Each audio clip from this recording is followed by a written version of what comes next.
საღამომშვიდობის დღის მთავარი თემებითა და სტუმრებით ზუსტად 21 საათზე პირდაპირ ეთერშია პოლიტიკური თოქ-შოუ პირველი სტუდია, მე ეკა მიშველაძე ვარ. ახალი პრეზიდენტი, ახალი პრემიერი და მინისტრთა უცვლელი კაბინეტი, მმართველობის ახალი მოდელი და ახალი პოლიტიკური რეალობა. რა ცვლილებებია მოსალოდნელი ქვეყანაში საგარეო და საშინაო პოლიტიკის კუთხით, რა კითხვები აქვს უმცირესობას მთავრობასთან და რა გზით წავა საქართველო უახლოესი რამდენიმე წლის განმავლობაში. ხელისუფლებისა და ოპოზიციის, ასევე ექსპერტების შეფასებები პირველ სტუდიაში, დებატები და დისკუსია. დაგველოდეთ რამდენიმე წამში ჩვენ პირდაპირ ეთერში სტუმრებთან ერთად ბრუნდებით. ახალი პრემიერის გადაწყვეტილება, მთავრობის უცვლელი შემადგენლობა და ძველი გუნდის სამომავლო პრიორიტეტები. პარლამენტში ხვალ მინისტრების საკომიტეტო მოსმენები იწყება. რა პოზიცია აქვს საპარლამენტო ოპოზიციას, რატომ არ აპირებს ნაციონალური მოძრაობა მთავრობისთვის ნდობის გამოცხადებას და რას პასუხობს მათ უმრავლესობა. უმცირესობასა და უმრავლესობას შორის დებატები პირველ სტუდიაში. დეპუტატები ზურაბ ჯაფარიძე და ზვიად კვაჭანტირაძე გადაცემის პირველ ნაწილში.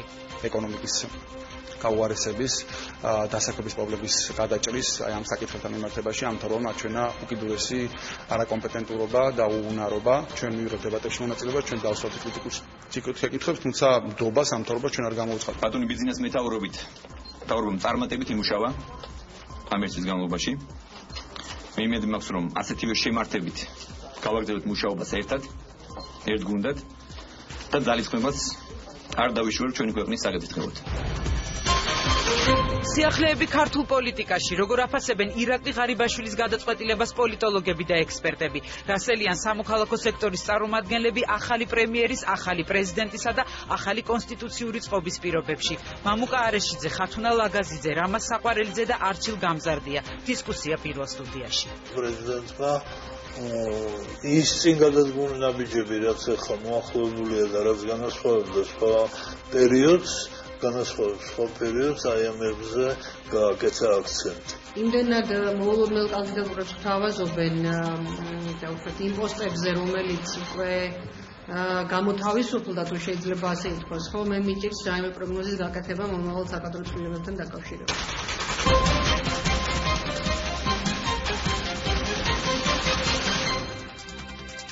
ხვალიდან პარლამენტში მინისტრების საკომიტეტო მოსმენები იწყება. რა მოლოდინი და კითხვები აქვს დეპუტატებს მთავრობის წევრებისგან. საპარლამენტო ოპოზიციის წარმომადგენელი ზურაბ ჯაფარიძე და უმრავლესობის წევრი ზვიად კვაჭანტირაძე არიან დღეს ჩვენი სტუმრები და მე მივესალმებით ჩემს სტუმრებს. დიდი მადლობა ბატონებო, რომ მოგზავნით და დათანხმდით ჩვენს გადაცემაში მონაწილეობას.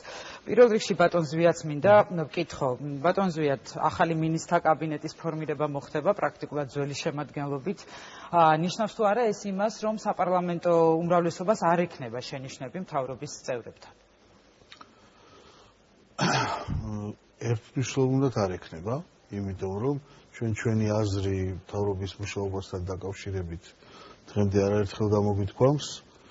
თქვენ იცით, რომ ეს ცვლილებები, რომელიც უნდა იქნეს განხილული ხვალ კომიტეტებში და ზეგ უკვე სასესიო სხდომაზე, სესიაზე გამოწვეულია უპირველესად იმით, რომ ჩვენ ავირჩიეთ ახალი პრეზიდენტი. ანუ ეს ფორმალური საკომიტეტო მოსმენები არა, ფორმალური პროგრამის დღეს ჩვენ უმრავლესობის რამდენიმე წევრმა უკვე არ ვიცი, ალბათ ყველა მიიღო პროგრამა მთავრობის. ალბათ ყველას იქნება შესაძლებლობა რომ ნახოს.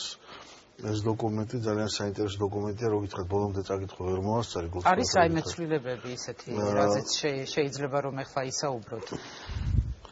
ეკონომიკური მიმართულებით როგორც ჩანს რაღაც ცვლილებები იქნება, მაგრამ საკომიტეტო მოსმენები არც ერთ შემთხვევაში არ იქნება ფორმალური, თუნდაც იმიტომ, რომ ჩვენც რო არ გქონდეს შეკითხვები ექნება ალბათ საპარლამენტო უმცირესობის წევრებს, რომლებსაც რა თქმა უნდა სრული უფლება აქვთ მიიღონ მონაწილეობა ყველა იმ ღონისძიებაში, რომელიც დაგეგმილია მთავრობის დამტკიცებამდე, ხო? როგორც საკომიტეტო მოსმენებში, ასევე უმცირესობას ექნება აბსოლუტურად კანონიერი უფლება, რომ შეხვდეს მომავალ პრემიერ-მინისტრს და კაბინეტის წევრებს. მოდით მოვისმინოთ უმცირესობის წარმომადგენლის აზრი. ბატონ ზურაბ, თქვენი პოზიცია ის, რომ ხარს არ დაუჭერთ მთავრობის ამ შემადგენლობას, ძველ შემადგენლობას, პრინციპში რაღაც ერთი სიახლეა, თუ ამას არ ჩავთვლით, რა თქმა უნდა, ეს უკვე ცნობილია, ეს პოზიცია, რა კონკრეტული წინა შემადგენლობისთვის არ დაუჭერია. ხო, რა კონკრეტული შენიშვნები გაქვთ თქვენი მთავრობის გუნდთან, ახალ გუნდთან? ხო, ერთი რაც შეეხება პროგრამას, ჩვენს დღეს გავიგეთ, დაახლოებით შუა დღეს გადაცილებული იყო, მე პირადად რომ გავიგე, რომ მთავრობას რაღაც ახალი პროგრამა აქვს, იმიტომ რომ აქამდე ამის შესახებ არ გვსმინა, ჩვენ ეს არ მიგვიღია. ბატონ ზიარმას დააფიქსირა, რომ მასაც ბოლომდე წაკითხული არ აქვს, როგორც ჩანს ჩვენს იმედზე ხო, ჩვენ დღესაც არ მიგვიღია, ანუ ჩვენ ხვალ 12 საათზე კომიტეტი რო არ უკვე დაგეგმილი დილით, იქ უნდა მოვასწროთ ამის წაკითხვა და პლუს კითხვების დასვა, რაც გონია რომ არ არის მაინც და მაინც კარგი პრაქტიკა, მუშაობის კარგი იქნებოდა რომ ეს პროგრამა რაღაც საჯარო გამხდარიყო, თუნდაც ერთი კვირით ადრე მაინც რომ ამ მხოლოდ საპარლამენტო ოპოზიციას არ მეტყვათ ექსპერტულ წრეებსაც ქონოდათ საშუალება რომ გაცნობოდნენ და თავისი აზრი გამოეთქვათ. რაც შეეხება იმას, რომ ხარს არ დაუჭერთ, ცხადად ხარს არ დაუჭერთ, ამას აქვს ძალიან კონკრეტული მიზეზი. ჩვენ თვლით, რომ და მე დღეს ჩემს ბრიფინგში სწორედ ამაზე გავაკეთე აქცენტი, რომ მთავრობის ამ შემადგენლობამ, ამ მინისტრმა კაბინეტმა, იმიტომ იქ არსებითი ცვლილება არ არის, ხოლო ჩინანა საქმეთა მინისტრი იცვლება, ამ ერთი წლის განმავლობაში ცალსახად და ერთმნიშვნელოვნად აჩვენა, რომ არის სრულად არაკომპეტენტური და უუნარო, რომ გაუმკლავდეს ქვეყნის წინაშე არსებულ თავარ გამოწვევას, რაც არის ეკონომიკური პრობლემის გადაჭრა, იმიტომ რომ ქვეყნის ეკონომიკა დღეს იმყოფება სტაგნაციის მდგომარეობაში, ეკონომიკა პრაქტიკულად არის გაჩერებული, სწორედ აქედან გამომდინარე, ჩვენ ვთვლით, რომ და მომავალ წელს რაც თავარია, თუ შემოტანილი ბიუჯეტით ვიჯერებთ მომავალი წლის, ჩვენ გველის გაცილებით უფრო უარესი წელი, ვიდრე წელს იყო, სწორედ ამ მიზეზებიდან გამომდინარე, ჩვენ ხარს არ დაუჭერთ ამ შემადგენლობას. ჩვენ ამაზე აუცილებლად ვისაუბრებთ ბიუჯეტზე და ეკონომიკურ საკითხებზე, რომელზეც თქვენ არაერთხელ გააკეთეთ უკვე კრიტიკული შენიშვნები, თუმცა მე მაინტერესებს აი თქვენ ახსენეთ, რომ დაჩქარებული წესით მთავრობის შემადგენლობის დამტკიცებასთან დაკავშირებით ჰქონდათ რაღაც პრეტენზია და წინააღმდეგი ხართ აი ამისი პრაქტიკულად უცვლელია, ხო, მთავრობის შემადგენლობა? შემადგენლობა უცვლელი არის. პრიორიტეტი, ანუ დავუშვათ სხვა რეჟიმში, ორი დღე რატომ არ არის ჯერ ერთი საკმარისი და სხვა რეჟიმში რომ ყოფილიყო, თქვენი მიდგომა შეიცვლებოდა. სხვა რეჟიმში რომ ყოფილიყო, ჩვენ მხარს მაინც არ დაუჭერეთ, ეხლა შემიძლია განაცხადოთ, თუმცა გვექნებოდა მეტი დრო იმისათვის, რომ უფრო აქტიურ და რაღაც შინაარსობრივ დისკუსიაში შევსულიყავით. ჩვენ ხვალ გვაქვს რეალურად მაყურებელს რო ქონდეს წარმოდგენა რაზე არის საუბარი. ჩვენ ხვალ გვაქვს 12 საათზე და 2 საათზე დაგეგმილი რამდენიმე კომიტეტის თომა ერთდროულად, მაგალითად მე ვერ მოვახერხებ რამდენიმე კომიტეტზე შევედი, იმიტომ რომ ერთდროულად მიწევს სხვადასხვა კომიტეტებზე ყოფნა, რაც ფიზიკურად შეუძლებელია, ვერ იქნება ამ კომიტეტზე. ერთი, მეორე მიწევს, რომ დილით თუ მექნება ელექტრონულ პოსტაზე, ისი ალბათობა ძალიან დაბალია, ანუ დიდი ალბათობით 12 საათზე ვნახავ პირველად იმ ახალ პროგრამას და მე უნდა შევძლო ამ პროგრამის წაკითხვა, გაანალიზება და რაღაც შენიშვნების შემუშავება. შემდეგ უნდა შევძლო აქედან გამომდინარე რაღაც კითხვების ჩამოყალიბება და ეს კითხვები უნდა დაუსვამ კომიტეტს, რაც არის სრულად არასერიოზული. 4 საათზე უკვე კომიტეტები დამთავრებულ და 4 საათზე უმცირესობასთან მოდის მთავრობა და 4 საათამდე უკვე ეს ყველაფერი გავლილი უნდა ქონდეს და უმცირესობაზე უნდა ქონდეს კითხვები და შემდეგ დღეს უკვე ეს ხარ დაუჭერთ. ეს არის სრულად არასერიოზული. ანუ ესეთი მუშაობის პრაქტიკა მე არ ვიცი, აქამდე მსგავსი რამე არ მოხდარა, რომ 2 დღეში მთავრობა დამტკიცებული იყოს. ამაზე არის საუბარი, რომ ეს არის უბრალოდ დაბუჩა დაგდება არა ოპოზიციის, არამედ ზოგადად მათ შორის ქართული ოცნების ამომრჩევლებისაც, რომ ნაცვლად იმისა, რომ რაღაც საგნობრივად და შინაარსენად ვილაპარაკოთ, როგორ აპირებს ეს მთავრობა, თუნდაც იგივე შემადგენლობით, იმიტომ რომ პრემიერ-მინისტრი შეიცვალა, მაგალითად ღარიბაში სხვა არ აქვს რაიმე ხედვა იმასთან დაკავშირებით, რომ როგორ გაპირებს გამოიყენოს ქვეყანა ეკონომიკური სტაგნაცია. ჩვენ აღარ ვლაპარაკობთ სხვა პრობლემებზე, რომელიც ახლდა ამ მთავრობის შემადგენლობას ერთ წელს განმავლობაში. მარტო ეკონომიკაზე რო გავაკეთოთ ფოკუსი, აი თუნდაც ამაზე რო ყოფილიყო შინაარსობრივი დისკუსია, რომელიც შეიძლება გაგრძელებულიყო რამდენიმე დღე, ამაზეც კი ვასაბობენ და დაჩქარებული წესით, თუნდაც რომ 2 დღეში უბრალოდ დაანტკიცონ ეს მთავრობა და რაღაც სრულიად მოიცილონ თავიდან ეს პასუხისმგებლობა. თუმცა ამას ვერ შეძლებ მეც. ელით რაღაც მართ რადიკალურ ცვლილებებს მათ პროგრამაში? არა, მე არ ვარ რადიკალური ცვლილებები იქნება, გამომდინარე იქიდან რომ ჩვენ გვაქვს პარლამენტში რომელიც შემოსული უკვე რამდენიმე კვირა არის მომავალ წლის სახელმწიფო ბიუჯეტი, ამ მომავალ წლის სახელმწიფო ბიუჯეტს თან ახლავს ძირითადი მიმართულებების და პრიორიტეტების დოკუმენტი, სადაც არის გაწერილი რას აპირებს ქართული ოცნება, რომელიც არის უბრალოდ copy paste, ერთი სიტყვა არ არის შეცვლილი წინა საპარლამენტო არჩევნებზე რაც შემოიტანეს იქიდან. ანუ ეს არის უბრალოდ წინა წლის შემოიტანეს ბიუჯეტი. ერთ-ერთზე გადმოაკოპირეს, არც კი რაღაც ელემენტარული რაღაც ერთი დღეც არ დახარჯა ვიღაცამ, რომ თუნდაც რაღაცები ისეთი რაც უკვე შესრულებულია, ის მაინც რო ამოიღო, ანუ ისეთი რაღაცები წერა, რაც ამ წლის განმავლობაში უკვე მოხდა. მაგალითად საკონსტიტუციო ცვლილებები, რომელზეც საუბარი არის იქ, ის უკვე განხორციელებულია, მაგრამ ეს მაინც ამ ტექსტში არის. ანუ არ მგონია რომ ეხლა მოეკლათ მთავრობას თავი და რაღაც განსაკუთრებული ცვლილებები იყოს. ზოგადად არ მგონია რომ მათ უკაცრავად, მაგრამ გქონდეთ იმის უნარო რაღაც სწორი ხედვა ჩამოყალიბოთ თუნდაც ეკონომიკურ პოლიტიკასთან მიმართებაში. აი თუ განსაკუთრებულ ცვლილებებს არ ველი, მაგრამ კარგი იქნებოდა რომ თუნდაც ფორმალურად მაინც ჩვენ მოგქონოდა საშუალება რომ გავცნობოდეთ ამ ყველაფერს.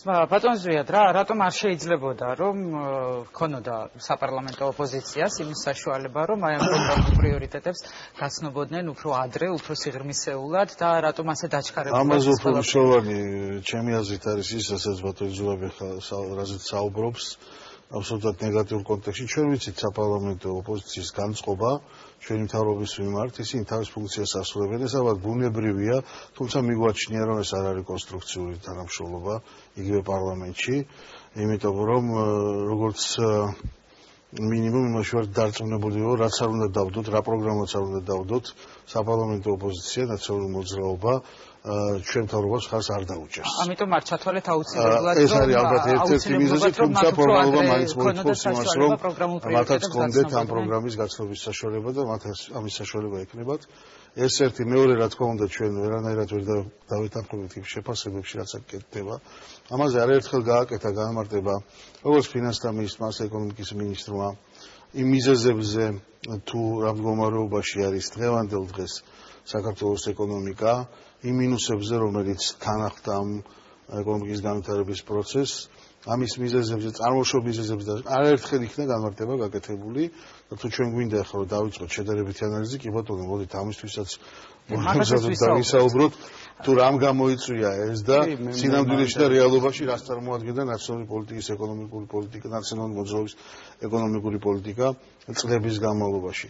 და მიზეზებზე თუ რა მინუსები ახდა მას წელს, ამაზე არაერთხელ იქნა განმარტება გაკეთებული და არ მგონია რომ დღეს ეს იყოს ჩვენი რაღაც კონკრეტული ინტერესი საპარლამენტო ოპოზიცია არ იზიარებს რომ 4 შაბათს, რა თქმა უნდა, 4 შაბათს პრემიერ-მინისტრი აუცილებლად გასცემს ყველა შეკითხვას პასუხს, რომელიც იქნება დარბაზში. რა თქმა უნდა, თქვენ თუ ამის სურვილი გექნებოდა, საერთოდ თუ აპირებთ დასწრებას, ისიც არ ვიცი, იმიტომ რომ პარასკევსაც რაღაც ძალიან მოულოდნელად ჩვენთვის ყველა მკუთი დაიხურა და სასწრაფოდ თქვენისკენ გამოებართნენ.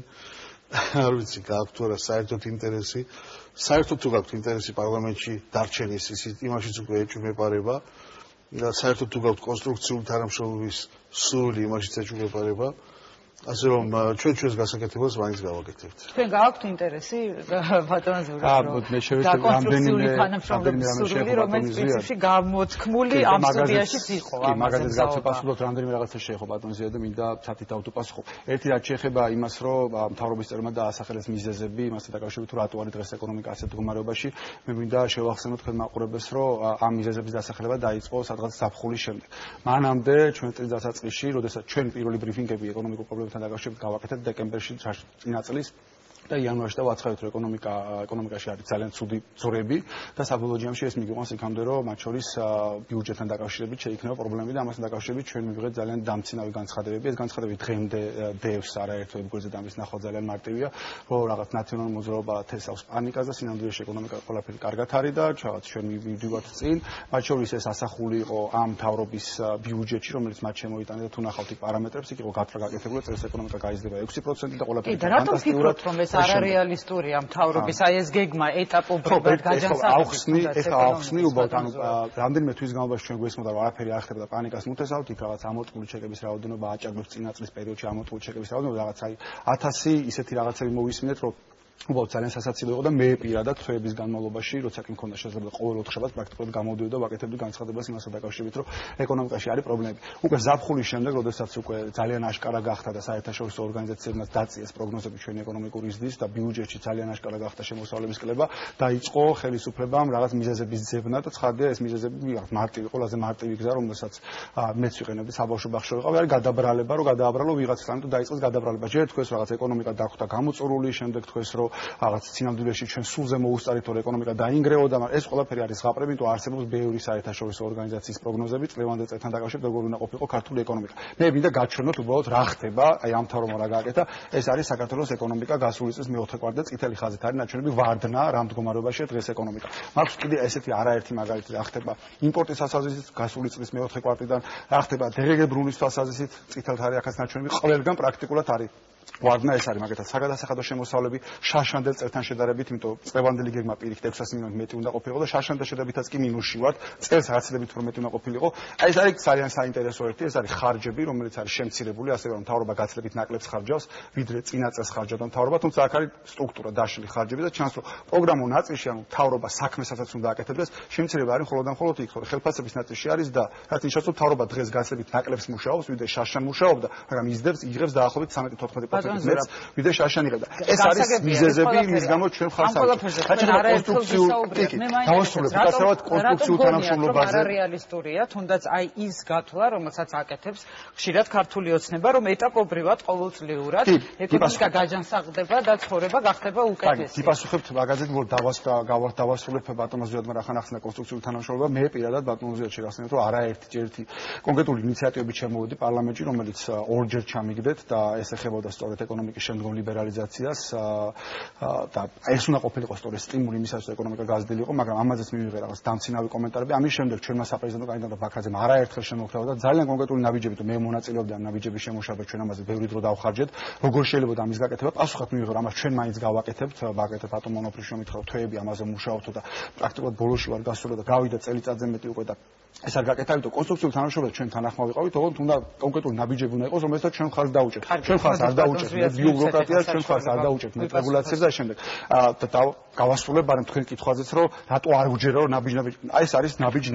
7.5%-დან ჩვენ მეოთხე კვარტალში ჩამოვიდით 2.8%-ზე, წელს პირველ კვარტალში ჩამოვიდით 2.4%-ზე, წელს მეორე კვარტალში 1.15%-ზე, წელს მესამე კვარტალში 1%-ზე. ანუ ეს ქვემოთ მიდის, არანაირი ტენდენცია, რაზეც ბატონი ხარდური საუბრობდა აპრილში, რომ მარტიდან დაიწყო რაღაცა შეუქცევადი აღმავლობის პროცესი, არანაირი ესეთი არის ტენდენცია, არის მივდივართ უკან და უკან. გაცოტა ხანში გადავართ მინუსში, ამიტომ ცხადი არ უჯერა, რაღაცა ნიშნები ხონდა დავინახოთ, რომ რაღაცა სიკეთისკენ წავა. არა, მივცე ხა საშუალება რომ გიპასუხოთ. ეკონომიკის უბრალოდ საბიუჯეტო შემოსავლების ზრდის ის ტენდენციები, რომელიც ახასიათებდა ნაციონალური მოძრაობის ხელისუფლებას, საქართველოს თითოეულმა მოქალაქემ, თითოეულმა საქმიანმა ადამიანმა, თითოეულმა ბიზნესმენმა ძალიან კარგად იცის. ეს ხდებოდა ქართველი ადამიანის, საქართველოს მოქალაქის ტყავის გაძრობის ხარჯზე, პირდაპირი გაგებით. და კითხეთ ნებისმიერ ბიზნესმენს, რომელსაც არაფრის იყო ბატონო, მეთქვა ხელს არ გიშლიდით. მეთქვა ხელს არ გიშლიდით. არა, მეთქვა ხელს არ გიშლიდით, იმიტომ რომ თქვენ შეგიძლიათ შეუზღუდავად ისაუბროთ. მე ძალიან ბევრი მაინც შევუძლებთ რაღაც ციფრები, რომ საქართველოს მოსახლეობა წელს იგრძნო რას ნიშნავს. წელს იგრძნო პირველად ერთი წუთი. რამდენი იყო ბიუჯეტი, რამდენი შეძედა ჯარიმი ლეხებს. რომლებმაც პირველად ერთი წუთით საქართველოს მოსახლეობას, ბიზნესმენებს კითხეთ, გლეხებს კითხეთ, რომლებმაც წელს პირველად გაიგეს და შეიგზდეს საკუთარ თავზე, რას ნიშნავს ხალხისთვის მზრუნველი მთავრობა. პირველად ბოლო 10 წლების განმავლობაში. და შემდეგ გავაკეთოთ დასკვნები და რა თქმა უნდა ჩვენ გავაკეთეთ სერიოზული ნაბიჯები, რომ მთლიანად შემოგვეტრიალებინა არსებული საბიუჯეტო, ასე ვთქვათ, მონაცემების ფარგლებში და სოციალური გაგვეხადა, იმიტომ რომ 10 წლის განმავლობაში დატანჯულ ქართველ ადამიანს ეგზდო, რომ ხელისუფლებაში მოვიდა მთავრობა, რომელიც უპირველესად ზრუნავს ადამიანის ბედზე, იღბალზე, ამიტომ გავაკეთეთ რადიკალური ძრები სოფლის მეურნეობაშიც და რადიკალურად დავეხმარეთ, სხვათა შორის ძალიან ბევრი გვაკრიტიკებდა ამისთვის და 1000 რაღაცას გვაბრალებდნენ, მათ შორის ჩვენი უცხოელი მეგობრებიც და ასე შემდეგ და ასე შემდეგ. ამიტომ გავაკეთეთ რადიკალური ძრები ჯანმრთელობის დაცვის თვალსაზრისით, განათლების თვალსაზრისით და ასე შემდეგ. ეს ყველაფერი ქართველმა ადამიანმა, ქართულმა ოჯახმა წლეულს იგრძნო. ამიტომ გარწმუნეთ, რომ ახალი მთავრობა ყველაფერს გააკეთებს მომავალი წლისთვის იმის განსახორციელებლად, რაც შევფერდით საქართველოს მოსახლეობას. მომავალი წელი იქნება გაცილებით უკეთესი და ამას ისევ ქართველი ადამიანი საქართველოს თითოეული მოქალაქე თავის თავზე იგრძნობს. თითოეული ქართული ოჯახი იგრძნობს. აი ეს ახალი პოლიტიკური რეალობა, რომელიც გუშინდელი დღის შემდეგ დადგა უკვე ქვეყანაში. მთავრობის უფრო ეფექტურად მუშაობის წინაპირობა იქნება თქვენი აზრით? რომელ რეალობას გულისხმობთ პრეზიდენტის როდესაც კოაბიტაცია დასრულდა და როდესაც საუბრობდით. გავდაგა, იცით რა, მე პირადად ესეთი განწყობა მქონდა ყოველთვის, ამას ახლა პირველად ვამბობ საჯაროდ.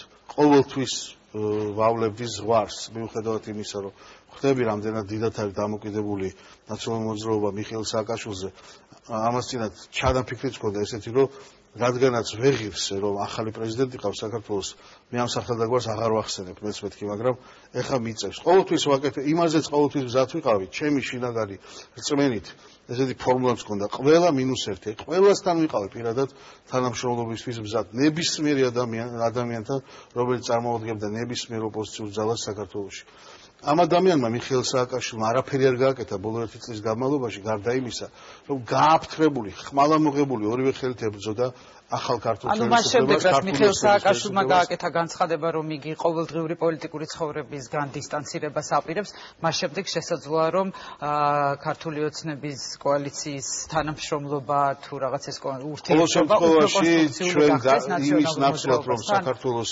პრეზიდენტი მყოლოდა გვერდში დამდგომი და დახმარებოდა მთავრობას თავისი ფუნქციების შესრულებაში ჩვენ ვყავდა პირდაპირ გაგებით მტერი პრეზიდენტი 1 წლის განმავლობაში აღარ ვლაპარაკობ წარსულზე. რაში გიშლიდა? ყველაფერში გიშლიდა. მაგალითად თუნდაც იმაში რომ ერთადერთი მიზანი სააკაშვილის ვოიაჟების საზღვარგარეთ და მისი ამფსონების და თავისი ასე ვთქვათ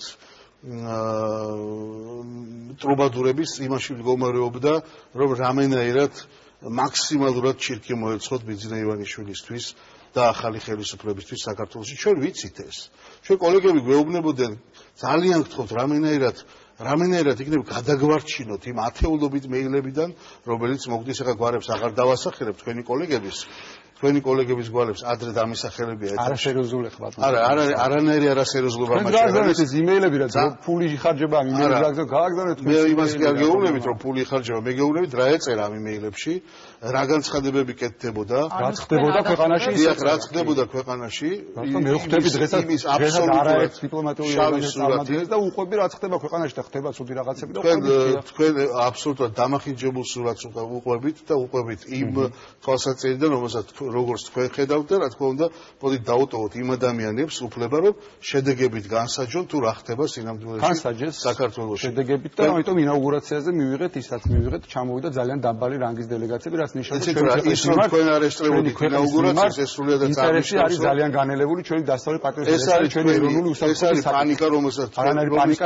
თქვენ აგრძელებთ ეს არის ძალიან მარტივი დიპლომატიური შეურაცხყოფას ამერიკის დელეგაციას არავის არ ვაყენებ მე შეურაცხყოფას მაშინ რატომ მიგაჩნიათ რომ ასეთი დელეგაცია არ მიხსენებია ერთი და მეორე ისო დაბალი რანგის დელეგაცია მე ვიცი გულისხმობთ თქვენ ამერიკის დელეგაციას საგარეო კომიტეტის თავმჯდომარეებთან მაგალითად დიპლომატიური ენა არის ეს ეს ნიშნავს რომ თქვენ და მის ზუსტად აი ამ დონის ყურადღება გვაქვს ეს არის დიპლომატიური ენა კი მართალი ვარ ჩვენ ამ ინაუგურაციაზე მივიღეთ საქართველოს პრეზიდენტის დღევანდელი სტატუსის შესაფერისი დამსწრე საზოგადოებრიობა საერთაშორისო კარგი სტატუსი აქვს თუნდაც ანუ მის უფლებამოსილების შესაბამისი ინაუგურაცია საქართველოს მეთაურია და უდიდეს სტატუსია ყველაზე მაღალი ჩვენი მხრიდან და ეს არის ჩვენი კანდიდატი ხარ ისე წარმოადგენთ რომ თქვენ იცავთ მარგველაშვილის სტატუსს და პრეზიდენტის ინსტიტუტი არის ნომერ 1 ქვეყანაში შეცვლილა ამ ხრივ მნიშვნელოვნად შეიცვალა მისი ფუნქციები ქვეყანაში და მე მინდა შეგახსენოთ რომ 53 ქვეყნის დელეგაცია ესწრებოდა და საკმაოდ მაღალი წარმომადგენლობითი დელეგაცია ესწრებოდა თითქმის ყველა ქვეყნიდან და ის რომ ესწრებოდა ევროკავშირის პრეზიდენტი ქვეყანა ეს არის მისასალმებელი ამიტომ ევროკავშირმა სასახად დაადასტურა რომ მათ აქვს ძალიან დიდი ყურადღება ჩვენი ქვეყნის მიმართ ეს იყო ნამდვილად მისასალმებელი 2 წუთის წინ თქვენ სულ სხვა რაღაცას არა ერთი დელეგაცია იყო ესეთი არა ერთი კი არა ეს იყო ევროკავშირის წარმომადგენელი კარგია თქო მე ეს ხო მიხარია ბატონოზია მე ნიშნავს რატო შევყავს რამდენიმე რაღაცას უპასუხებ და მე გიპასუხებ თუ შეიძლება ნებისმიერ კითხვაზე ერთი რაც შეეხება რასაც უნდა ეცოდოთ არც ერთ თქვენი რეპლიკა არ დამრჩება უპასუხოთ კარგია კარგი თამბე მაგას ავსირო პროფესორ გამიხარდება თუ შეძლებთ აი ამაზე პასუხის გაცემას მე მხოლოდ გამიხარდება რაც შეიძლება იმას რომ არა ვარ ეკონომისტი როგორც თქვენ მაგრამ ზუსტად ვიცი მე მინდა გადაცემის შედეგი მართლა გულწრფელად მინდა რომ აი ამას გადმოგცეთ და თქვენ დაუსვით თქვენ ეკონომიკურ გუნდს კითხები უბრალოდ ახსნან ოღონდ ეს ზეპირად კი არა შეგიძლიათ ეს სააკაშვილი გვიშლიდა ხელს არ იყოს ოღონდ პასუხი თქვენ თუ მოთხოვეთ დეტალურად აგიხსნან რამ კონკრეტულად რამ მიიყვანა აქამდე ეკონომიკა ეს ზოგადად არ არის რაღაცა ბატონ ზურაბ იშა გვიშლიდა ხელს და ეს გვიშლიდა მე მინდა რომ ხო და აი როგორ გიშა ზოგადად ის აგიხსნა, ხო? უაცო რა, ამაზე უნდა უპასუხო, როდესაც საუბარი იმაზე პრეზიდენტი უშте მეც ვიყავი რამდენჯერმე პრეზიდენტის ამ დელეგაციის წევრი, სადაც სააკაშვილი დადო, ერთადერთი სააკაშვილი იყო ის, რომ ამ ჩვენ დასავლეთ პარტნიორებს განსაკუთრებით უხსნიდა იმას, რომ ეს არის ჩვეულებრივი დემოკრატიული პროცესი, რაც იმიტომ კითხვები მოდიოდა იმადგან, რომ რა ხდება, ეს რა ხდება თქვენთან ქვეყანაში და სააკაშვილის მსჯელობა იყო ერთადერთი ის, რომ არაფერი არ ხდება, ეს არის ჩვეულებრივი დემოკრატია, ხან აირჩევენ ესეთ პრეზიდენტს, ხან აირჩევენ ესეთ პარტიას, ხან აირჩევენ ესეთ პარტიას, თქვენთანაც ესეთი დემოკრატია. ეს არის ის დემოკრატია ბატონი სააკაშვილი და უხსნიდა არაფერი განსაკუთრებული ხდება, უხსნიდა იმიტომ, რომ იქიდან იყო სწორედ ასეთი კითხვები და კითხვის ქვეშ დგებოდა საქართველოს დასავლური კურსი. და ამასთან დაკავშირებით განმარტები საჭირო იყო და იმის გამო რომ კომუნიკაცია თქვენი ხელისუფლების հետ იყო ნულისტური. ჩვენ ვაგზავნით ასეთ იმეილებს და საქართველოს დასავლური კურსი? მას შემდეგ რაც ამაზე არაერთი განმარტება გახდა რაც ქართული ოცნების მხრიდან განმარტება არის საკმარისი. განმარტებაც არის ძალიან კონკრეტული ნაბიჯები, განცხადებები კეთდება მუდმივად. მაინც კითხვის ნიშნის ქვეშ. მაინც კითხვის ნიშნის ქვეშ, იმიტომ რომ განცხადებები იმასთან დაკავშირებით, მაგალითად ჩვენ მაინც ვსწავლობთ რა არის ევრაზიული კავშირი, იქნება ეს იყოს მომგებელი ჩვენთვის, ეს ჩვენთვის ნიშნავს ცალს. ჩვენთვის არა მხოლოდ იგივე პრეზიდენტი, რომელიც დღეს იყო ჩამოსული ევროკავშირში, მას ეკუთვნის ეს განცხადება, მან თქვა, რომ საქართველოსთან დაკავშირებით ამ კურსთან დაკავშირებით კითხვები გაჩნდაო. იმიტომ რომ იქ როგორც ჩანს რაღაც ევრაზიული კავშირის განიხილავება, ეს ორი რაღაცა ერთმანეთთან არ არის თავსებადი. იყო ესე, ხო არ ვიყუები ესე. რაც შეგვიძლია დავასრულებ, ეს უნდა თქვა ყველა შემთხვევაში.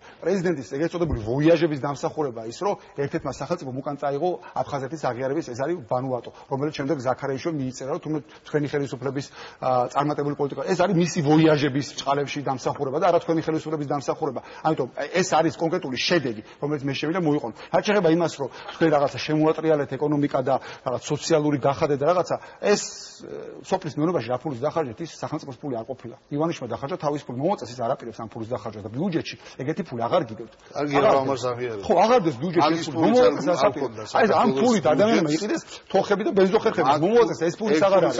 დავასრულოთ ბიუჯეტს. ჯანდაცვასაც შეეხება, ეს ჯანდაცვა ჯერ ერთი არ მუშაობს, ეს თქვენი უნივერსალური ჯანდაცვა, არაფერს არ ანაზღაურებს, სერიოზულს რაც არის ასთან ანაზღაურებს. ეს ერთი და მეორე, წელს თქვენმა მიიყვანა იქამდე ქვეყანა აი ამან ზუსტად აქ არის გამოსახული გრაფიკულად, რომ მომაწეს ამის ფული აღარ აქვს. 400 მილიონს ვალს იღებ, შიდა ვალს, იმიტომ რომ 355 მილიონი გჭირდებათ ამ სწორედ ამ საყოველთაო ეგრეთ წოდებული ჯანდაცვის ერთი და გაზრდილი 150 პირველად უსერიოზულს ნაბიჯებს ვალის გადაყვანა 400 მილიონს იღებთ ვალს, არა, ვალს ვიხდით ყოველ წელს, კარგით ახლა ბიუჯეტს უყურებ, ყოველ წელს ვალს ვიხდით, ყოველ წელს ვალი აქ კიდე საქართველოს გამოსახულის ხელისუფლებას 2003 წელს ვალის ესე მოცულობას ნომინაში მნიშვნელობა არ აქვს. თქვენ თუ თქვენ ასე ზოგადად ლაპარაკობთ. რა ზოგადად ციფრებს გეუბნებით, თქვენ თუ შემოსავალი გაქვთ 1000 ლარი და ვალი გაქვთ 100 ლარი და გაგედებათ 150 ლარამდე, ეს პრობლემა არ არის, მაგრამ თუ ხელფასი გაქვთ, შემოსავალი გაქვთ 200 ლარი, მაშინ 100-დან 150 ლარი და პრობლემა. როგორ არა, კი პასუხობ 2003 წელს საქართველოს ვალი იყო 47%, 2012 წელს, როდესაც ხელისუფლება გადაიღეს, იყო 31%. შემცირდა 47-დან 31%-მდე. როგორი სხვა რა კონკრეტი გაგინათ. ეს ციფრებით რაც აქ არის, ყველა არის ფინანსთა სამინისტროს ვებგვერდიდან და მაგით ამაზე პარლამენტში გავაგზავნოთ. აი ეგრე გაუსვით თქვენ ხელისუფლებას. თქვენთან. კი, ჩვენ უსიასობთ. ბატონო, თქვენთან კითხვის დავსვათ, მაგრამ ჩვენს იმედზე ნუ იქებით თქვენი დაცვით ეს კითხვები, თქვენი მთავრობა, თქვენი პასუხისმგებლობაც არის, ხო? თქვენი პასუხისმგებლობაც არის ბატონო ზურა. ბატონო ზურა, ჩვენს იმედზე მარტო ინაუგურაციის თემას უნდა დაუბრუნდე, იმიტომ რომ ეკონომიკაზე სასაუბროდ არ შევკრები ვართ, მხოლოდ აქ, ამიტომ ინაუგურაციასთან დაკავშირებით მაინტერესებს თქვენმა პარტიამ ნაციონალურმა მოძრაობამ უკვე განმარტა მიზეზები, თუ რატომ არ დაესწარით ინაუგურაციას, თუმცა მე მინდა დღეს უკვე კითხოთ პოლიტიკურად რამდენად გამართლებული იყო აი ეს ნაბიჯი თქვენი მხრიდან. მე მინდა გითხრათ რომ პარტიაში შეგნი მათ შორის პოლიტსაბჭოს იყო ამასთან დაკავშირებით განსხვავებული აზრები, იყვნენ ადამიანები რომლებიც თვლიდნენ რომ უმცირესობას უნდა მიიღო ამაში მონაწილეობა და ჩვენ ვთქვით რომ ეს არის რაღაც ცივილური ფორმა, იქნებოდა ის რომ ჩვენ მიიღო პატივისცემა საპრეზიდენტო ინსტიტუტის მიმართ ზოგადად, მაგრამ გამომდინარე იქიდან რომ ჩვენ პარტიას აქვს ძალიან სერიოზული პრობლემები სწორედ ამ ხელისუფლებიდან მომდინარე, მათ შორის ჩვენი გენერალური მდივანი არის დაკავებული და არის დაკავებული სრულად უმიზეზოდ, მე არ ვსაუბრობ იმაზე ის მართალია იმ საქმეებში თუ არა, მაგრამ წინასწარი პატიმრობა რომ არ უნდა გამოყენებულიყო, ეს არის ცალსახად, ამაზე ლაპარაკობენ ჩვენი დასავლელი პარტნიორები, ამაზე არის აქ საუბარი. გარდა ამისა არის საშინელი ზეწოლა,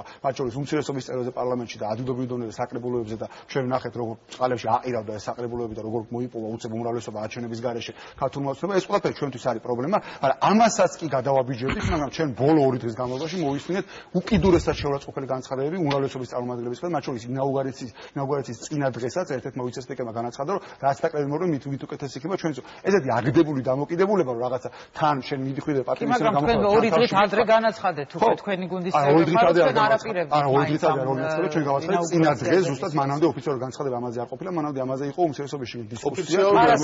ჩვენ ქონა ძალიან კონკრეტული მიზეზები, რატომაც ნაციონალური მოძრაობის წარმომადგენელმა განაცხადა ეს მიზეზები იყო, რატომაც თქვი თუ არის მე ეს მიზეზები ხარ ჩამოთვალეთ. რა თქმა უნდა, სამწუხაროდ თქვენგან რო ყოფილიყო კონსტრუქციული დამოკიდებულება, ნორმალური დამოკიდებულება ამ საკითხის მიმართ, ცხადია ჩვენ მოხარული ვიქნებოდით, რომ რაღაც ესეთი ცივილიზებული ნაბიჯი გადაგვედა, ეს არ იქნებოდა კარგი ჩვენი პარტიისთვის, იქნება კარგი ქვეყნისთვის, მაგრამ სამწუხაროდ ისევ თქვენმა დამოკიდებულებამ, ხო, თქვა ეს ჩვენ კიდევ ერთ ჩვენ ზოგადად ვერ ვიტანთ, შემიძლია ახლა პირდაპირ გითხრათ იმას, იმ დამოკიდებას, რომელიც აქვს მაგალითად პრემიერს თქვენი გუნდის წევრებისაც, რომ თან თავში ურტყას უკაცრავად და აგილოს ლანძღოს და თან კაი ბიჭია ვიძახოს. ჩვენ ეს დამოკიდება ჩვენთვის არის მიუღებელი. თუ გინდა ჩვენთან თანამშრომლობა, მოიქეცით რაღაც ცივილიზებულად და ჩვენც მოვიქცევით ცივილიზებულად, მაგრამ ესე რომ თან იძახო რაც ნაკლები მოხვალთ, ვით უკეთესი იქნება ჩვენთვის. არა, ეს თქვა ვიცე-სპიკერმა.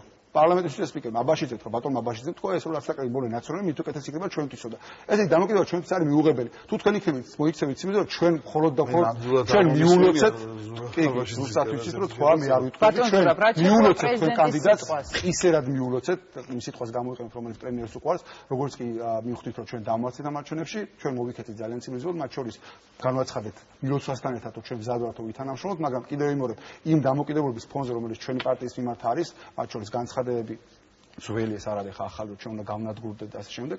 ცხადია ხა არის რაღაცა საკითხები, რასაც ჩვენ უბრალოდ ვერ გადავაბიჯებთ რა. სამწუხაროდ ასე არის. და პრეზიდენტის სიტყვასთან დაკავშირებით ბარემ ინაუგურაციის თემა რო გავაგრძელოთ, თქვენი შეფასება მინდა მოვისმინო, რა მოგეწოდათ, რა არ მოგეწონათ გიორგი მარგველაშვილის პოლიტიკური გზავნილება. გზავნილების დონეზე ჩემის აზრით ბევრი მნიშვნელოვანი გზავნილი იყო გაკეთებული. მე პირადად უფრო გამიხარდებო რომ მეტი აქცენტი ყოფილიყო მაგალითად ოკუპირებულ ტერიტორიებთან დაკავშირებით და ნატოსთან დაკავშირებით, მაგრამ ნუ ნახსენები გარკვეულ თვალსაზრისით ეს იყო და მაინც კარგი. მე პირადად ასევე ხარდებოდა და მე მგონი ყველაზე საინტერესო ჩვენი მოსახლეობისაც იყო ის თუ რა კონკრეტული ხედვა გააჩნია ბატონ მარგველაშვილს იმასთან დაკავშირებით როგორ უნდა გამოიყენოს ქვეყანა ამ ეკონომიკური სტაგნაციის მდგომარეობიდან სამწუხაროდ ეს საერთოდ არ ყოფილა ზოგადად გზავნილების დონეზე კიდევ ვიმეორებ არაფერი საწინააღმდეგო იმ გზავნილებთან ჩვენ არ აგვაქვს მაგრამ ეს ყველაფერი არის ძალიან ზოგადი რომ რაღაცა ჩვენ უნდა ავაშენოთ ლაღი საქართველოს ხო ნუ ამასთან დაკავშირებით ახლა წინააღმდეგი ვერავინ ვერ იქნებოდა ეს ლაღი საქართველოს რას ნიშნავს დეტალები რა არის ამასთან დაკავშირებით თავისუფალი საქართველოს თავისუფალი სამოქალაქო საზოგადოება რომელსაც 10 წლის განმავლობაში ებრძოდით.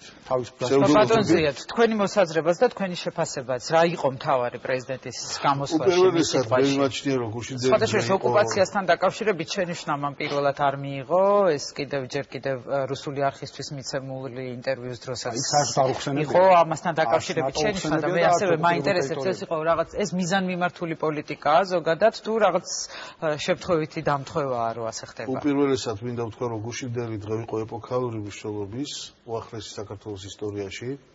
ამაში ალბათ ყველა დამეთანხმება და გარკვეულწილად მთლიანად საზოგადოების ასე ვთქვათ აქტივში უნდა ჩაიწეროს რომ ჩვენ მოვესწარით იმ დღეს რომ მშვიდობიანად ავირჩიეთ საქართველოს ახალი პრეზიდენტი, მთელმა პროცესმა მშვიდობიანად ჩაიარა და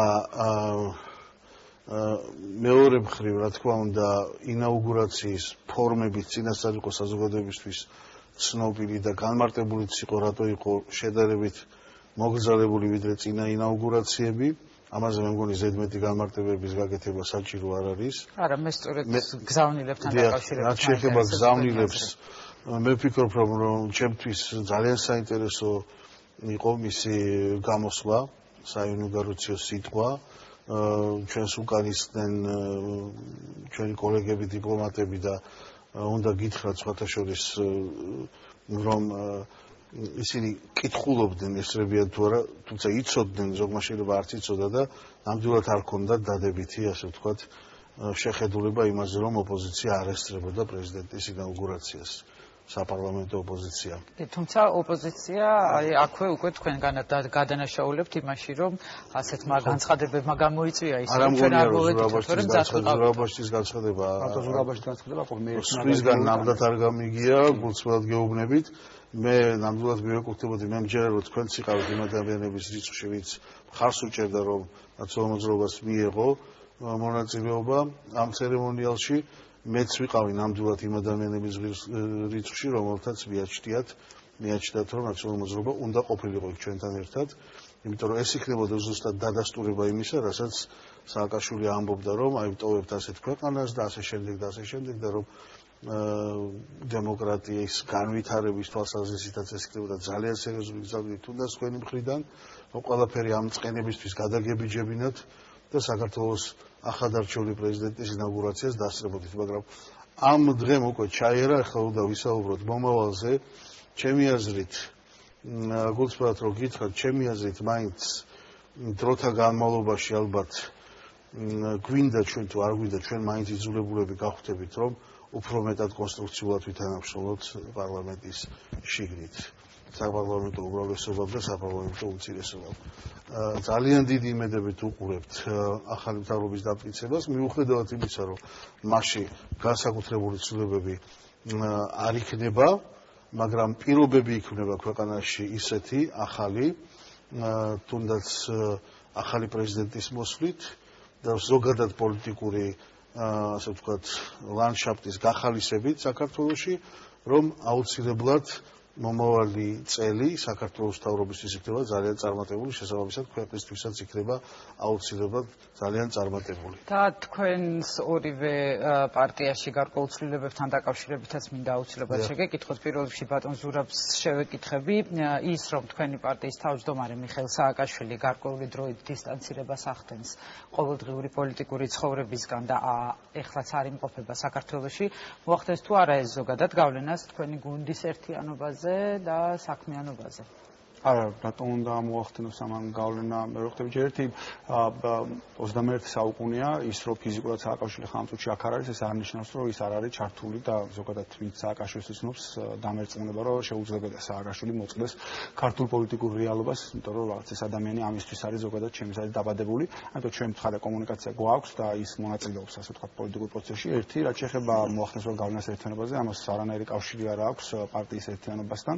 პარტიას ყავს ბევრი სხვა ორგანო, რომელიც არის დაკავებული ერთის მხრივ პარტიის რაღაც შიდა მენეჯმენტით ესე თქვა და მეორე მხრივ ყავს კიდე საპარლამენტო უმცირესობა, საპარლამენტო ჯგუფი, რომელიც დაკავებული არის უფრო ისეთი აქტიური პოლიტიკური ცხოვრებით, ამიტომ ამას არანაირი გავლენა ამასთან არ ექნება. რაც შეეხება ბატონ ზურაბს, მე მინდა უპასუხოთ თანამშრომლობაზე, ჩვენ ყოველთვის მზადყოფნას ვაცხადებთ კონსტრუქციულ თანამშრომლობას, ჩვენ მოდივად მზადა ვართ.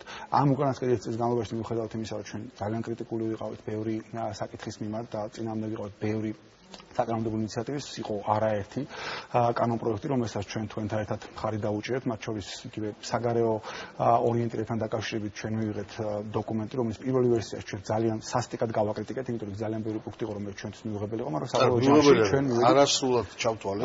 არა, იმიტომ იქ იყო რაღაცა პუნქტები, რომელიც პირადად ჩვენთვის იყო ძალიან მიუღებელი, მაგრამ საბოლოო ჯამში რაღაცა თანამშრომლობის მაგალითები ჩვენ გვქონდა. 15 პუნქტიანი გავზარდეთ 19 პუნქტიანამდე და რაღაცები დავაზუსტეთ. პუნქტები იყო, ну, კარგი, თქვენ დაზუსტება დაარქვით, მე მგონი პრინციპულად შევცვალეთ რამდენიმე არ მახსოვს ესეთი რამ. ბატონ ზურაბ, პრეზიდენტის თანამშრომლობის მაგალითები იყო, როდესაც თქვენი მხრიდან იყო გზაობა თანამშრომლობის, ჩვენ ყოველთვის ვახერხებდით, რომ რაღაც კონსენსუსამდე მისულიყავით და რაღაც საკითხები გაგვეტანა ისე, რომ ხარდაჭერა ყოფილიყო საერთო, თუმცა ეხა არის მაგალითად კიდევ ერთი მაგალითი, როდესაც ვენეციის კომისიაში წაიღო იგივე რეინტეგრაციის მინისტრმა, იგივე ოკუპირებული ტერიტორიების შესახებ კანონი. ჩვენ ამ კანონში ცვლილებებს და ამ ტიპის ლიბერალიზაციას რომ სხვადასხვა რეჟიმი იყოს საზღვრის დარღვევაზე, საქართველოს რუსეთის საზღვრის აფხაზეთისა და სამარჩაბლოს მონაკვეთზე და თურქეთის მონაკვეთზე, ჩვენ ამას ვერ შევეწინააღმდეგებით ნებისმიერ შემთხვევაში, მაგრამ კიდევ იმ ესეთი საკითხები თუ იქნება, ჩვენ ვერ ვითანამშრომლობთ, ხა თუ თქვენი პოზიცია იქნება ისევ ისეთი რაღაცა ერთიანი, რომ გინათ რომ ეს უნდა შევცვალოთ, ჩვენ ამას ვერ დავერთაღოთ. ესეთ საკითხებზე რაც ეხება ეკონომიკურ საკითხებს, სადაც შეიძლება ძალიან მკაფიო ხედვა და ზუსტად ის როგორ უნდა გამოიყენოთ ქვეყანა ამ მდგომარეობიდან ერთი და საგარეო ორიენტირებზე, თუ ჩვენ დავინახავთ მათ შორის ამაში გულისხმობ ოკუპირებულ ტერიტორიებთან დაკავშირებულ საკითხებს, თუ ჩვენ დავინახავთ რომ ეს საფრთხეს უქმნის საქართველოს ეროვნულ ინტერესებს, საქართველოს დეოკუპაციის პოლიტიკას და ზოგადად ასუსტებს ქვეყნის ეკონომიკას და ზოგადად ქვეყნის დასუსტებას უდრის, ჩვენ ამას ხას ვერ დაუჭერთ. სხვა შემთხვევაში სიამოვნებით თანამშრომლობთ ნებისმიერ საკითხზე. ბატონ ზურაბ, პრეზიდენტის გადაწყვეტილებაზე მინდა კვლავ დაუბრუნდეთ, თქვენ კი გადაუხვიეთ ახლა თემას, ის რომ ის დისტანცირებას ახდენს და რაღაც გარკვეული პერიოდის განმავლობაში საქართველოს ყოფილი პრეზიდენტის საქართველოში არ იმყოფება, ეს გადაწყვეტილება რას უკავშირდება მაინტერესებს სამართლებრივი დევნის დაწყების საფრთხეს თუ უბრალოდ ეს მისი პოლიტიკური რაღაც გეგმაა? ხო, ჩვენ ერთი რომ დასალური ის არის პრაქტიკა არის რომ პრეზიდენტს უძახიან, მათ შორის ოდესაც არ არიან პრეზიდენტები, ჩვენც პრეზიდენტ შევარდნაძესაც ყოველთვის პრეზიდენტ შევარდნაძე პრეზიდენტ გამსახურებას. თვითონ აღიარა რომ თქვი რომ უნდა დაისვენოთ ჩემგანო და არა ხო უბრალოდ მივხვდები რომ მაგრამ ესე ეძახიან ყველა პრეზიდენტს ეძახით პრეზიდენტს ჩვენც ყველა წინა პრეზიდენტსაც ეძახით პრეზიდენტს მიუხედავად იმისა რომ მაინც და მაინც დიდი სიყვარული ჩვენი გუნდი არ გამოირჩეოდა მე პირადად ჩემი ეს თქვა პრეზიდენტ შევარდნაძის მიმართ მაგრამ პრეზიდენტი არის პრეზიდენტი ის არის ხალხის არჩეული და ჩვენ პატივს ვცემთ ამ ინსტიტუტს ჩხება იმას რომ რითი არის გამოწეული ის რომ პრეზიდენტი სააკაშვილი დროებით დისტანცირებას ახდენს პოლიტიკიდან მე არ მგონია რომ ეს იყოს ამას ქონდეს რაღაც ესეთი ტიპის მიზეზები რომ რაღაც სამართლებრივი დენის ეშინია და ამ შემდეგ სააკაშვილი ზოგადად არ არის იმ ტიპის ადამიანი რომელსაც გავსი რაღაცების შეიძლება შეეშინდეს ეს რო გამოწეული არის იმითი რომ ამის შესახებ პრინციპი სააკაშვილმა თვითონ გააკეთა მის ბოლო მიმართვაში მოსახლეობის მიმართ რომ ის თulis რომ ზოგადად ქვეყნის მოსახლეობა დაიღალა მისით და ეს არის ძალიან ბუნებრივი ნებისმიერ დემოკრატიულ ქვეყანაში ესე ხდება რომ ადამიანებს რაღაც ორი ვადის შემდეგ ჟარგონს უყურებთ ყელში ამოდის ნებისმიერი ხელისუფლება და სააკაშვილისთვის რომ სწორედ რაღაც ასეთი ეტაპი დგას ახლა ამიტომ ის ფიქრობს რომ გარკვეულ თვალსაზრისით მისი აქტიური პოლიტიკიდან და ის პოლიტიკაში რჩება აქტიური პოლიტიკიდან რაც ყოველდღიური პოლიტიკიდან დისტანცირება ამ მომენტში იქნება რამდენხანს გაგრძელდება ეს დისტანცირება ვერ გიპასუხეთ ხა პრეზიდენტ სააკაშვილის კიდევ ერთი კითხვა და ბატონ ზვიათთან გაზრდავა საშუალო მას დაუშვათ ესეთი კითხვები ის არცად რაღაც ხა საერთოდ კულისებში გადასვლას და სამოქალაქო საზოგადოებაში გადასვლას არ აპირებს ის აპირებს რომ დარჩეს პოლიტიკაში იმედია მომეცემა საშუალება რომ ასე შეკითხვები დაუსვათ დღეს თქვენი რიგები დატოვა კიდევ ერთმა დეპუტატმა დავით ბეჟუაშვილმა რას უკავშირებთ აი ამ გადაწყვეტილებას და მომავალში ხედავთ თუ არა საშიშროებას რომ მსგავსი ნაბიჯები გადაიდგას სხვა დეპუტატების მხრიდან მე სამწუხაროდ არ მაქვს დეტალური ინფორმაცია იმიტომ რომ არ მისაუბრია ას თვითონ ამ დეპუტატთან და არ მისაუბრა ეს პარტიის წევრთან რა მოხდა ზუსტად როგორ მოხდა თუმცა ერთი რაც შემიძლია თქვა რომ ჩვენ უმცირესობას ტოვებდნენ დეპუტატები იმის გამო რომ ისინი იყვნენ მუდმივი საწოლის და შანტაჟის ქვეშ და ეს გრძელდებოდა ერთი წელი მე არ ვიცი ამ შემთხვევაში იგივე ხდება თუ არა რამენაც ვიცი ის აპირებს გააგრძელოს მუშაობა როგორც დამოუკიდებელ დეპუტატმა და არ აპირებს არსად გაერთიანებას მე მგონია რომ მას ექნება იმის საშუალება მან თვითონ გააკეთოს ამასთან დაკავშირებით განმარტებები მე არ მინდა რომ კომენტარი ვაკეთო მის მაგივრად კარგი დიდი მადლობა ბატონ ზვია თქვენი აზრიც მაინტერესებს აუცილებლად პირველ რიგში სააკაშვილის გადაწყვეტილებასთან დაკავშირებით მინდა თქვენს ასევე კითხოთ თქვენი აზრით რას უკავშირდება ეს გადაწყვეტილება დროებითი დისტანცირების ეს არის დაუშვათ იმის საფრთხე მართლაც რომ დაკითხვის თუ უბრალოდ რაღაც პოლიტიკურ გეგმებს უკავშირდება და დაკითხვებზე ბევრს ვერაფერს ვერ გეტყვით არ ვიცი მართლა არ ვიცი არა ამაზე იყო საუბარი თუმცა ის წინაპირობა რომელიც მან წამოაყენა ინაუგურაციაში მიღების შესაძლებლობასთან დაკავშირებით ამაზე პირველი პუნქტი მეტყველებდა იმაზე რომ მას სურდა რომ ხელისუფლებას გაეცა გარანტიები რომ საომავლოდ წინასწარი დაპატიმრებები არ იქნებოდა გამოყენებული წინა ხელისუფლების მაღალჩინოსნების მიმართ და მასში თავის თავს გულისხმობდა თუ არა ვერ გეტყვით ვერანაირად თუმცა ახლა ბატონ ზურაბო არ გეწყინოთ მაგრამ გამახვილება რომ მას არაფრის არ ეშინია ჩვენ ძალიან კარგად გვახსოვს რა დროს რისი ეშინოდა მიხეილ სააკაშვილს ამის უამრავი სამწუხარო კადრები არსებობს თუნდაც ომის პერიოდში გადაღებული მაგრამ ეს სხვა რამეზე მინდა გავამახვილო ყურადღება მე მართლა მიმაჩნია რომ ბოლო დღეებში როგორც ჩანს აღარცნაირად ბატონ მიხეილ სააკაშვილს გაუნათდა გონება როდესაც ასეთი განცხადება გააკეთა რომ საქართველოს მოსახლეობა მისგან დაიღალა და აუცილებლად საჭიროა რომ დაისვენოს და მე მიმაჩნია რომ სწორი დასკვნა გააკეთა ნამდვილად თუ არ ვიტყვი რომ დაღლის ნაცვლად შეიძლება უფრო მძიმე სიტყვა ეხმარა მას მაგრამ რაც შეეხება და თუნდაც გონების საბედნიეროდ განათებაზე ისიც მიუთითებს რომ მან გადაწყვიტა რომ ის აბსოლუტურად მიუღებელი პროცესი რაც ექსკლუზიურად უფლების გამოყენება შეეხებოდა საქართველოს მოქალაქეობის დარიგება რო დაიწყო და საქართველოს პრეზიდენტის ადმინისტრაცია ბოლო დღეებში ტურისტულ მისი უფლებამოსილების სამოცულოსთან გააკეთა პრეზიდენტის ადმინისტრაციამ გააკეთა მე განცხადება და იცით რომ ტექნიკური მიზეზები დაასახელეს იმის მიზეზად რატო წყვეტენ და თქვენს პარტიაში ცვლილებებთან დაგეგმილ ცვლილებებთან დაკავშირებითაც აუცილებლად მინდა თქვენი აზრი გავიგო ქართული ოცნების ფრაქციის თავმჯდომარე უნდა შეიცვალოს ასევე იცვლება პოლიტსაბჭოს წევრთა რაოდენობაც რა აუცილებლობა იყო აი ამ ცვლილებების რატომ ხდება ეს ყველაფერი ახლა ჩვენ წინასწარ ვიცოდით ჩვენი საერთო განწყობა პარტიის მომავალთან დაკავშირებით ბატონმა ბიზნაივანის შუმა რომელიც იყო პარტიის საპატიო თავმჯდომარე დღემდე ხელობამდე რჩება ხომ თავის დროზე განაცხადა იმის თაობაზე რომ პრემიერ-მინისტრობიდან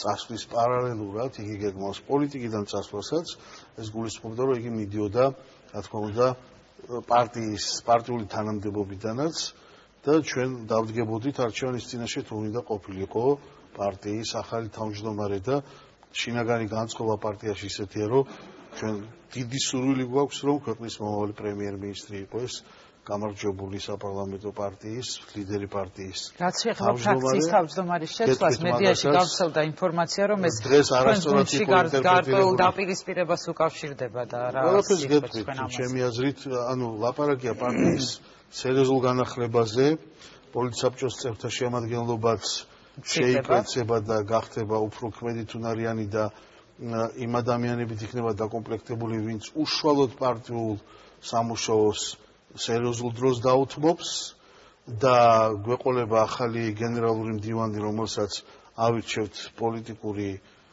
საბჭოს შემადგენლობიდან მას არ აყრილობა აირჩევს არამედ ცალკე პოლიტიკური საბჭო შეეხება ზაქარია კუცნაშვილზე მკითხეთ ეს ამ პროცესის შემადგენელი ნაწილია როდესაც ანუ დაპირისპირებას გარკვეულ გუნდში გამორიცხავთ მედიაში იყო ამაზე დაპირისპირება ვერ იქნება თუნდაც იმიტომ რომ გადაწყვეტილება ერთხმად იქნა მიღებული ახალი ფრაქციის თავმჯდომარის არჩევასთან დაკავშირებით და ზაქარიას დაეთანხმა ამ გადაწყვეტილებას ნამდვილად ერთხმად უყარეთ კენჭი ბატონი გიავოლსკის კანდიდატურას ეს არ არის რაღაც ექსტრაორდინალური შემთხვევა პარტიულ ცხოვრებაში ასეთი რამე ხდება ყველა პარტიაში ბევრჯერ ყოფილა აი გავიხსენოთ წინა პარლამენტის თუ გნებავთ ნაციონალურ მოძრაობას არაერთხელ შეუცდია უმრავლესობის ლიდერიც ფრაქციის თავმჯდომარეც ხან მიშა მაჭავიანი იყო ხან პეტრე ცისკარიშვილი მაგრამ ეს არანაირად არ ნიშნავდა რადგანაც მე მახსოვს რომ იქ რაღაცა საშინელებები ხდებოდა იმ დროისთვის ასე რომ ჩვენთანაც არაფერი განსაკუთრებული არ ხდება გარდა იმისა რომ ჩვენ გვინდა რომ ახალი შემართებით ახალი ასე ვთქვათ ძალისხმევით გავაგრძელოთ პარტიული მშენებლობა და გვაქვს განზრახული მიზნად რომ პარტია ქართული ოცნება დემოკრატიული საქართველო გავხადოთ რეალურ დასავლური ტიპის პროგრესულ სოციალ-დემოკრატიული მიმართულების ძლიერ პოლიტიკურ ძალად საქართველოში. მადლობა, ერთი რეპლიკა და უნდა დავასრულოთ. კი, ერთი რეპლიკა მინდა სააკაშვილის გონების განათებასთან დაკავშირებით პატმოზე თქვენ ხო საგარეო ურთიერთობათა კომიტეტის თავმჯდომარის მოადგილედ ბრძანდებით. ის თუ რამდენად ნათელი ქონდა სააკაშვილის გონება და ზოგადად რა დამსახურებები აქვს მას ქვეყნის წინ. ამას ისტორიაში აფასებს. რეგიონული გეოპოლიტიკის თვალსაზრისით, ცვლილების თვალსაზრისით შეგიძლიათ გაეცნოთ ამერიკის პრეზიდენტის განცხადებებში, ნატოს გენერალური განცხადებებში არაერთი ევროპული ლიდერის განცხადება და შეფასება არსებობს ამასთან დაკავშირებით. თქვენ თუ ფიქრობთ რომ ეს განცხადებები არის იმის დამსახურება რომ გიული კანდელაკი აგზავნის ძალიან ბევრ იმეილებს მე ძალიან ცდებით ამიტომ ცხადია ისტორიად შეაფასებს აუცილებლად მაგრამ ეს შეფასებები დღესაც უკვე არსებობს და არსებობს ძალიან ბევრი და შეგიძლიათ გაეცნოთ ეს არ არის რაღაცა მიუხედავად უდიდესი პატივისცემისა ყველა იმ ისტორიის და ქვეყნის მიმართ რომელიც თქვენ აქ ჩამოთვალეთ მე მაინც მიმაჩნია რომ ერთადერთი ყველაზე სწორი არბიტრი რომელიც შეაფასებს მიხეილ სააკაშვილის მოღვაწეობას 10 წლიან მოღვაწეობას არის და ისინი საერთოდ და ქართველი ამ დღევანდელი ლიდერების არსად ჩვენთან სტუდიაში მადლობა რომ მიიღეთ გადაცემაში მონაწილეობა გადაცემაში რეკლამის დროა რომლის შემდეგაც უკვე ეთერში ექსპერტებთან ერთად დავბრუნდებით ასე რომ დაგველოდეთ მადლობა